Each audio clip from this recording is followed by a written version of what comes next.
Hi guys, welcome to Looking Wood.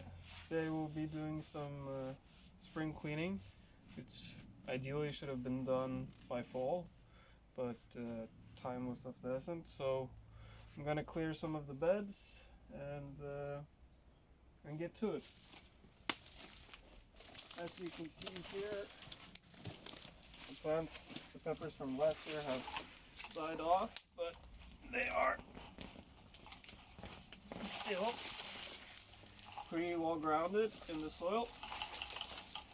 I need to, after taking it up, shake up the soil, try to get as much back in the bed as possible.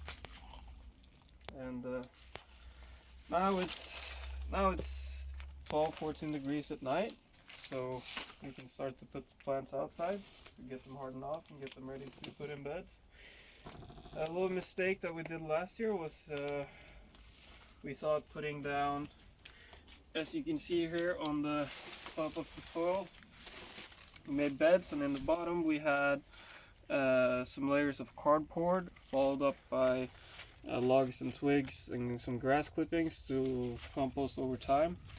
And we thought that was going to be enough as a weed barrier, but we have this very invasive kind of high tall grass that just grows straight through it. And last year also, you can see in the behind here, they kind of took over.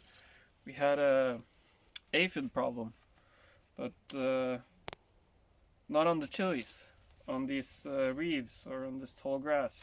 So the tall grass was up to here, and there was, I guess, a certain different species of aphid that just attacked this branch or this grass. But still, from the honeydew that was falling down, some of the plants that were a little bit lower got suffocated. So another really annoying thing about this weed is if you weed it and take it once, as you can see here, it will just produce more shoots. And so it's a useless fight to try to fight it and weed it every day. So when this is done, we're gonna put up some proper tarp.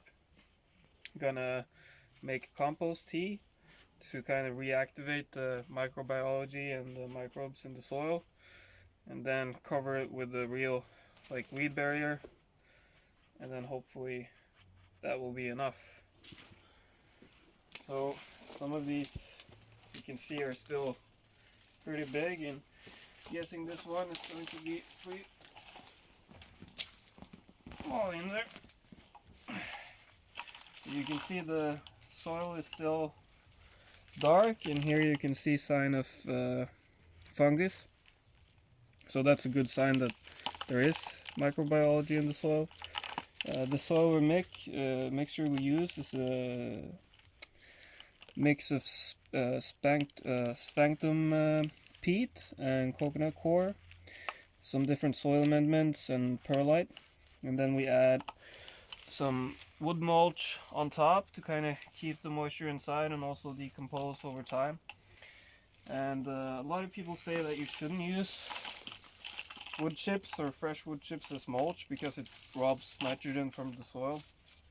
And it's true in a way, but it's mostly a myth because it is going to steal some of the nitrogen from the topsoil. But the bottom soil is going to have increased levels of nitrogen, so higher than would be without the wood chips. And so yeah, we use it and we don't have any problem with nitrogen. We use a sort of mixture hybrid between living soils and amending and some different things, so our soil biology is good. And now we just need to keep this moist and get it ready for planting. As you can see here, it's also this grass I'm sure this is all from one root. And we dug down. They grow in sections, so when you cut this, another shoot is just going to come from here.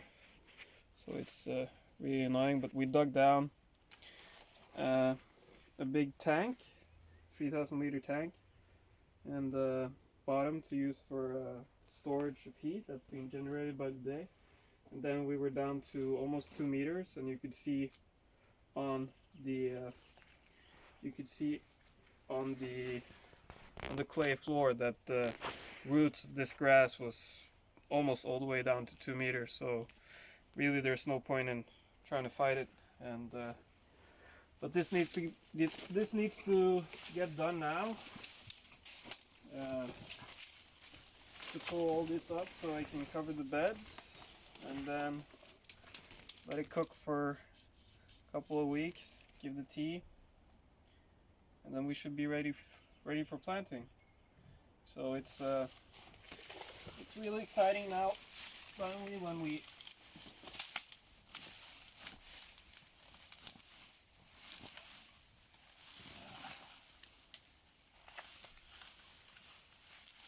go from the indoor season to the outdoor season. Here you can see a good representation of how big and deep the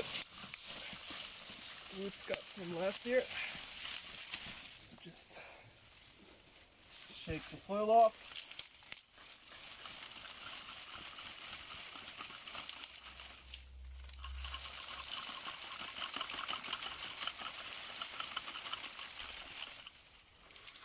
So then later throw it in the compost. Here you can see how these grass kind of sprout from the roots, and here you can see I've cut it, but now all of a sudden I have 1, 2, 3 new shoots. So now that I've cut this again, there's probably going to be coming more shoots. So better just to put the tarp over and not let them get any oxygen or sunlight, and eventually they'll die off. So that's it. I'm gonna get back to it. Try not to destroy my bag.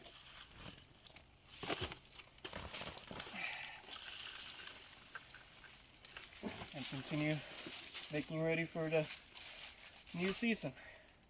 So that's the video. Thanks for tuning into our YouTube channel, and looking forward to see you next time.